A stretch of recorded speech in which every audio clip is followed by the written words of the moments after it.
Hello. Alright, very good. Sometimes there's a bit of a lag time between when I click the button and when it actually starts filming. Hello, welcome to week 3 of this 4-week philosophy class. I hope that the first 2 weeks have been enlivening and engaging, and that you really are kind of investigating and becoming familiar with some of the enterprises of philosophy. So this week in particular, where it is we're going and what it is we're doing is we're starting to investigate what's called modern philosophy.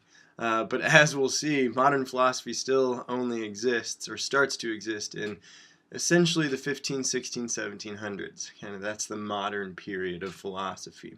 And so last week discussing Plato, Aristotle, that's what's called ancient philosophy, go figure, right?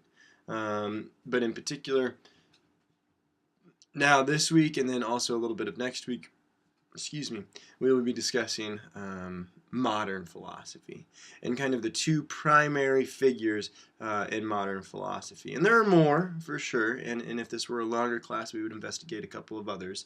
But in particular, these two figures that we'll be discussing this week are sometimes some of the main heavy hitters when it comes to the modern era in philosophy. And the first one that we're going to focus on today, in the next couple of days, is a Scottish man named David Hume. David Hume. And Hume plays a really interesting role in philosophy. He is what is described as a skeptic. And that'll shine through his philosophy here in just a little while as we get going. But in particular, Hume is very skeptical about what it is we can know. Right? And how that'll translate into his investigation with regards to morality, I think is particularly challenging and insightful. Okay. A couple of things to know about Hume in particular before we get into his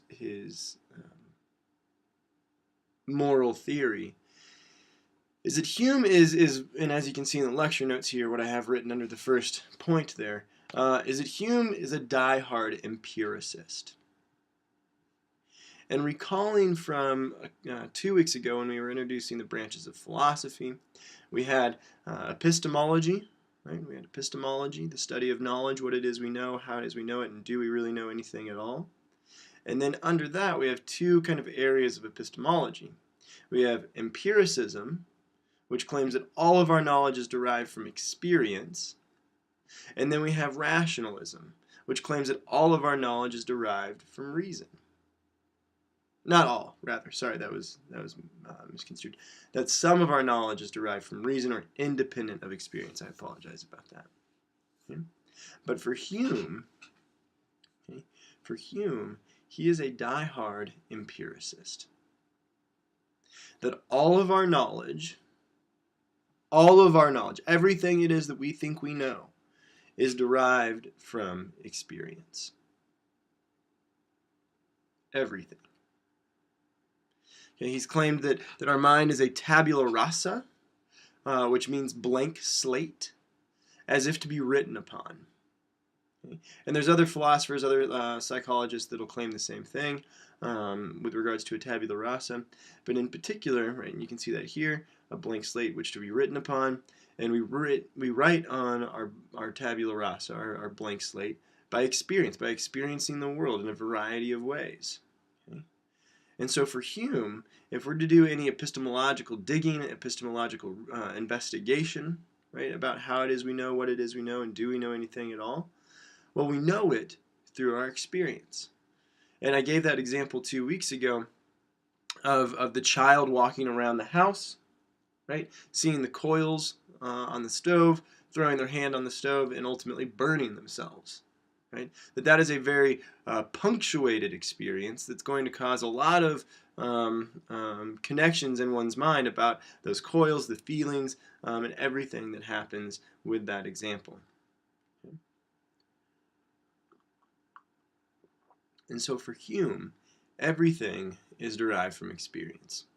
That we are experiential beings, and predominantly, and as we'll kind of see here, our experiences are labeled in a very particular way for Hume.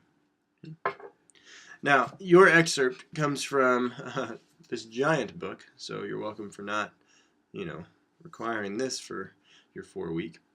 But it's called The Treatise of Human Nature by David Hume. I feel like sometimes with reverent philosophy texts or like old philosophy texts, you have to say it in a deeper tone, just to sound fancy. Now, when we think about experience, and really think about one's experience in the world, and we often hear the word empiricism in a variety of ways, where empirical research, empirical data, right? That which can be tested, that which can be verified, that which can be experienced, can be seen, can be understood, right? Kind of a more firm grasp on what it is we know. Now, more broadly, for Hume, okay, he conceived of it in terms of perception. Okay? That all of our experience is derived kind of into perceptions. Okay? And from A Treatise of Human Nature, which is represented again on the BB-Learn site, that excerpt, you can go find this in particular. Excuse me. But this says, A Treatise of Human Nature, Book 1, of the Understanding, Part 1, of Ideas, their Origin, Composition, Connection, and Abstraction. Section 1, of the Origin of our Ideas. Okay. So Hume thinks that in particular, okay, that our experience is categorized in two very fundamental ways: impressions and ideas. Impressions and ideas. And this is what he has to say. And again, this is on page 1 of this very pronounced book. All right. All the perceptions of the human mind resolve themselves into two distinct kinds, which I shall call impressions and ideas. The difference betwixt these, betwixt is a good word, you should use that as much as possible.